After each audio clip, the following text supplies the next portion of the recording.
Summer marks a milestone for a Cleveland icon. The Steamship William G Mather is celebrating 100 years, and with school now out, it's a perfect time for families to step aboard and step back in time with some help from the Great Lakes Science Center. 3 News senior contributor Leon Bibb joins us with the details. Good to have you with us today. I'm Leon Bibb. You know me for WKYC, now WKYC Plus on our streaming channel. Always good to be on the air. Good to be with you as well. Good to have you with us. And I got a special guest today, and our special guest is Brett Nicholas. He's Vice President for Education for the Great Lakes Science Center. And we're going to talk about something that is close to my heart, I'll bet close to your heart, and that is the Mather, the William G. Mather ship, which is tell me about how the Great Lakes Science Center and the Mather are together now. Yeah, so the William G. Mather, that amazing 600-foot steamship that's right in our backyard on the lake, it's part of our museum. And this year we are celebrating the 100th year anniversary of the creation and initial launch of that ship. I cannot believe it's been 100 years. It's been 100 years. Now, I was not here. Some people might think I was here when it sailed into Cleveland, but I was not here. But I remember when the Mather was brought here, and I forget, that must have been in the 80s or the 90s. Yeah, it retired from service in 1980, and it came to the Science Center about a decade after that. Yeah. Now, tell us all about the Mather, what the Mather was before it became the museum. Yeah, the Mather was the state-of-the-art, the premier freight carrier for the Great Lakes. So it was the William G. Mather, its job was to take taconite, which is a kind of iron ore down from the northern, the areas north of us, the upper peninsula, Michigan and whatnot, and bring it down to the steel mills that were here in Cleveland. They say it's the ship that built Cleveland because there was a lot of steel work that was being done in the 20s and 30s and 40s and certainly during World War II. And the Mather was the biggest, the most sophisticated, the #1 ship for bringing all of that raw material into Cleveland and so the steel mills could make all the things that we need. And during those years, it would snake its way up the winding Cuyahoga River, the crooked river. It would snake its way up there, and they would take the taconite out, and it would go to the steel mills. That's right. That's right.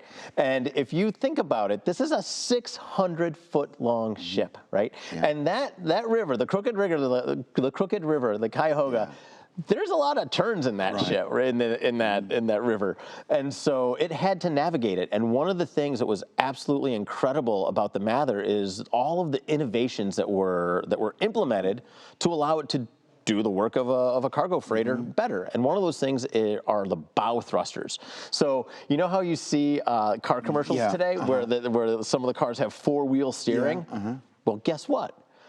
The Mather was one of the first ships that you could change the path of the ship, not only by the rudder in the back, but also by the bow thrusters, which were in the front, and would allow the ship to move and turn the front half of the ship and the back half of the ship, so it could make those turns without running into the banks. So that's when it got into collision bin. The name says everything. Collision bin, then they would go sideways to get around that curve in the river. But the good thing is the Mather has been open for us to go on as a museum. That's right. That's right. Tell me about that. So we really want to bring the history of that ship to life, and so it is open every day from Tuesday to Sunday. We give it a day off on Monday, but we offer guided tours, and we have very knowledgeable staff, people that are just passionate about the history of that ship that can tell you about all of the equipment that's in the pilot house. We can go into the engine rooms. You can see the giant engines that are there. But the real special experience that we have are on the weekends. In the mornings, you can get what's called a hard hat tour, and you have to wear a hard hat because you go into areas of the ship that are otherwise not available for the public to see, and you can really get into the depths and the real details and the really cool parts of the ship that you wouldn't see unless you were on our hard hat tour or someone that worked on it. And the William G. Mather is located, of course, docked at Lake Erie, right down at East 9th Street, right down in that area. That's right. By the Rock and Roll Hall of Fame. You can't miss it. You can't miss it. Yeah, we're right there. Why do you think it's important, Brett, for us to have this ship in Cleveland? What does that say about us?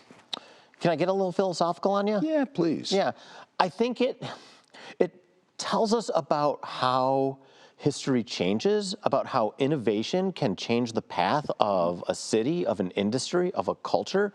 To think back 100 years ago doesn't, in some ways, seem very long ago in the massive scope of history, right? But there were no computers on the ship. There was no digital mechanisms. This is all mechanics, and it shows us how much change and how much progress can happen in a relatively short period of time. And for me, that gives me hope for how we can address the problems today with the innovations and new technologies that are coming out.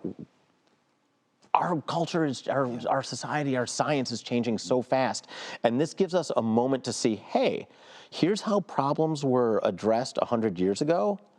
Maybe it can inspire an innovator of today about the changes that they want to implement in our future. In many ways, if we look to the past, we may find answers for parts of our future. Exactly. Yeah, coming through the present day, past, present, future, all linked. Yeah. I love to think about things like that. Yeah. I'm a kid who grew up in Cleveland. I'm a big kid now, but an old kid now. But a kid at heart. But a kid at heart. I grew up in Cleveland, and I knew about us being a Great Lakes port, a world port. Yeah. Because of the connection that the Great Lakes connected, and the St. Lawrence Seaway, which a lot of people don't talk about much. That's right. But that's that river that runs right out of Lake Ontario, Lake Ontario, all the way to the Atlantic Ocean. So you can come in.